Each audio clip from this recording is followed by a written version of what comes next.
Phoenix.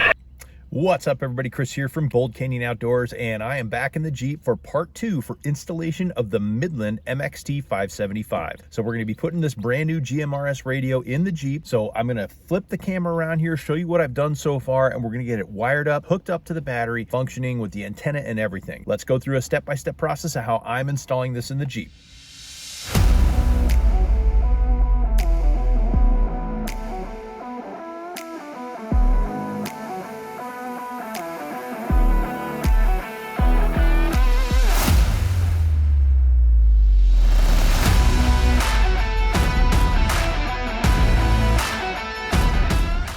All right, I've gone ahead and switched cameras so I can show you exactly what we're doing here in the Jeep. The first thing I wanted to do was put a mount up. So we actually have the mount set up right here. It's bolted onto the 2 torque screws for the top tie down here. And all I did was I repurposed a bracket that I had from another project, drilled a new hole in it and mounted it right up there so it's up high and out of the way. To get it up there, what I did was I took this piece of trim off that goes all the way across, and it just fastens in with little clips here. I'll show you. So it's got a bunch of these little clips in there, and you just give it a pop and it comes down. Now you can see this is the wiring that goes to the day and night rearview mirror, and then I've also got some wiring back there for my dash cam. The wiring for the power for the radio is going to go through the same area. So what it's going to do is it's going to go along the windshield frame, through the trim, down the A-pillar, and then down out through the firewall and to the battery.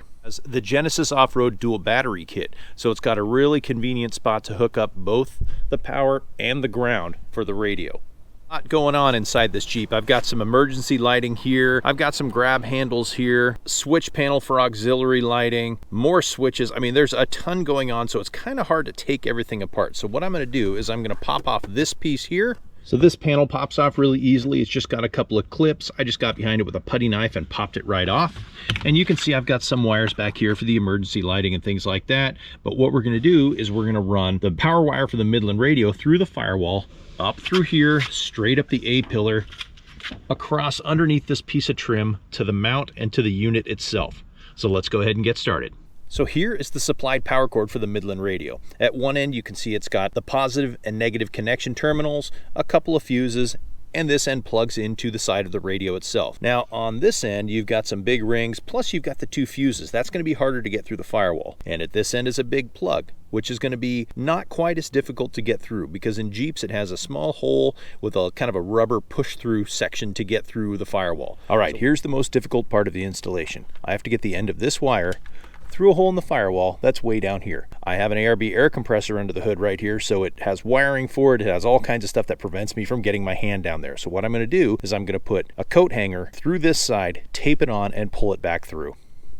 All right, that was about impossible to film, but what I've done is I've run a coat hanger right down through here, through the firewall, and right up to here. So I'm going to tape the plug on right here, and I'm going to gently pull it through the firewall.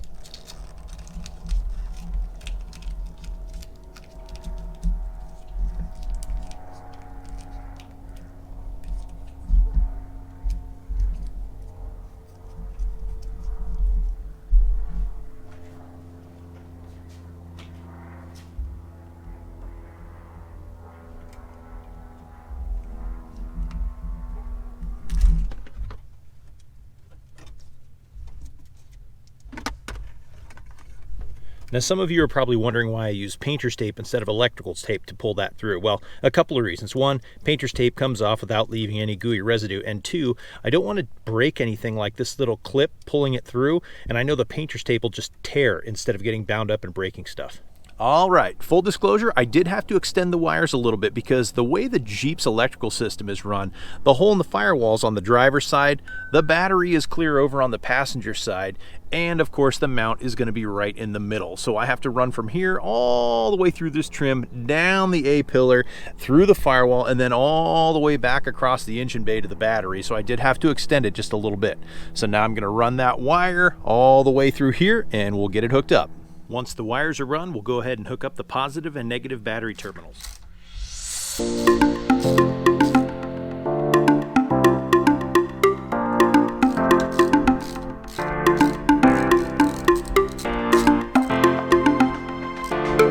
All right, with the power wire all hooked up and run to exactly where I need it, my next challenge is going to be hooking up the stubby antenna, which I think I'm going to do on the opposite side. So we're going to run it along here, down through the floor, all the way to the back. And you can see back here, I have an old CB antenna wire that's still hooked up in there that I don't use anymore, but I'm going to run it in the same place under the carpet, through the rear tailgate, and I'm going to put the magnetic mount right there. So it's going to be nice and hidden, and hopefully will provide a clear signal.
East of the Phoenix area with at least a chance in Phoenix. Temperatures through early next week will be near to slightly above seasonal averages.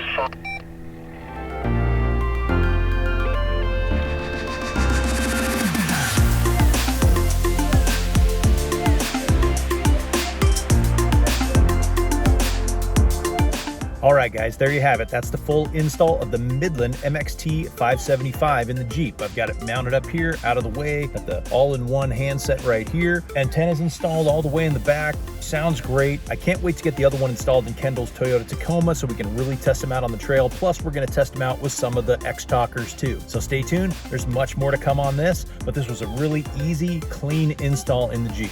Now, if you guys have any questions, comments, or concerns, definitely leave them below. Be glad to hear from you. And one thing I do want to add, you do need a GMRS license to operate on some channels on GMRS. It's not something that you have to take a big long class for or anything like that. You just got to apply for it. I can put some links down below on where you can get your GMRS license. And hey, do me a favor, hit that like, hit that subscribe, ring that bell. That way you will be the first one to know every time we do a cool install, go on a fun run, awesome gear reviews, anything like that coming from Bold Canyon Outdoors. That's it for now. This is Chris signing off from the desert just outside of Phoenix, Arizona. Happy trails, everybody.